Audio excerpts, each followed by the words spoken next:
সকলকে জানাই শুভ নবমী। আজ হচ্ছে নবমী, তো অনেক সকাল সকাল আমি ব্লগটা শুরু করে দিলাম।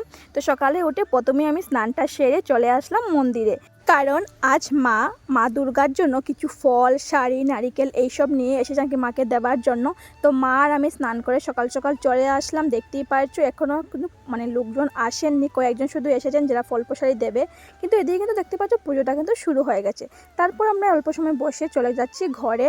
আর কাল রাত থেকে না অঝরেই আমাদের দিকে বৃষ্টি তুফান হয়েই যাচ্ছে। সব মন্দির থেকে চলে এখন আবার শাড়ি পরে রেডি হয়ে যাব হচ্ছে মন্দিরের দিকে অঞ্জলি নেওয়ার জন্য। চলো তোমাদের সাথে আবার একটা গেট রেডির ভিডিও আমি শেয়ার করব। তো চলো একদম রেডি হয়ে তোমার সাথে দেখা হচ্ছে। তো দেখতেই পাচ্ছ সুন্দর করে রেডি হয়ে এখন বেরিয়ে পড়বো অঞ্জলি নেওয়ার জন্য। আর অঞ্জলি দেব আর লাল সাদা শাড়ি পরবো না তা তো হতেই পারে না। আর এই সুন্দর শাড়ি ব্লাউজটা পরে আমাকে কেমন লাগছে সেটা কিন্তু কমেন্ট করে জানিয়ে দিও। মন্দিরটা না আমাদের ঘর থেকে ওই 2 মিনিটের রাস্তা হবে। তো তোমাদের সঙ্গে কথা বলতে বলতে মন্দিরে চলে আসলাম। এখানে দেখতে পাচ্ছ প্রচুর লোকজন এসে গেছে, সবাই এখন অঞ্জলি দেবেন মাকে। আর এত কিউট কিউট বাচ্চারা না, একটার পরে একটা শুধু বাচ্চাকে আমি কুলে নিয়ে ওদের সঙ্গে ঢং করছি।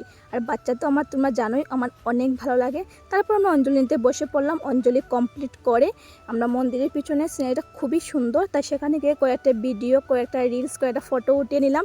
দেন রাতে যে আউটফিটটা পরবো সেটা একটু লুজ থাকার কারণে সেটাকে নিয়ে একটু যাচ্ছি আর কি টেইলারের দিকে, সেটাকে একটু টাইট করার জন্য। তারপর একটা আইসক্রিম খেয়ে বাড়িতে চলে আসলাম। এসে মেকআপটা তুলে এদিকে লাঞ্চ করতে বসে পড়লাম খিচুড়ি, আলু ভাজা, চাটনি দিয়ে।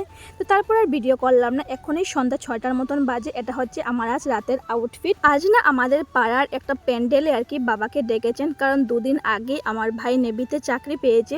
তো সেই জন্যই বাবাকে ডেকে একটু ভাইয়ের জন্য আর কি শুভেচ্ছা সারা দিয়ে দেওয়ার জন্য। দীপক গোস্বামী মহাশয় একজন গর্বিত পিতা, কারণ কিছুদিন আগে 1 মাসও হয়নি ওনার সুপুত্র দেবজ্যোতি গোস্বামী ভারতীয় নৌবাহিনীতে কাজ করার সুযোগ পেয়েছে।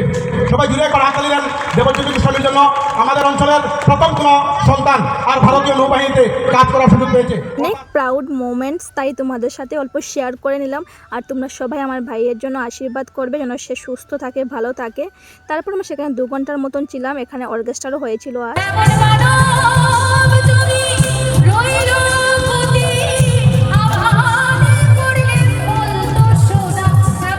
তো সবাই মিলে কিছু ফটো, কিছু ভিডিও করে আর 1-2টা প্যান্ডেল ঘুরে আমরা সবাই মিলে চাউমিন খেয়ে ঘরে চলে আসলাম। যেহেতু ভাই ঘরে নেই তাই সবারই মনটা তেমন ভালো নেই। এই আশেপাশে পাড়ার শুধু প্যান্ডেলগুলো ঘুরেছি।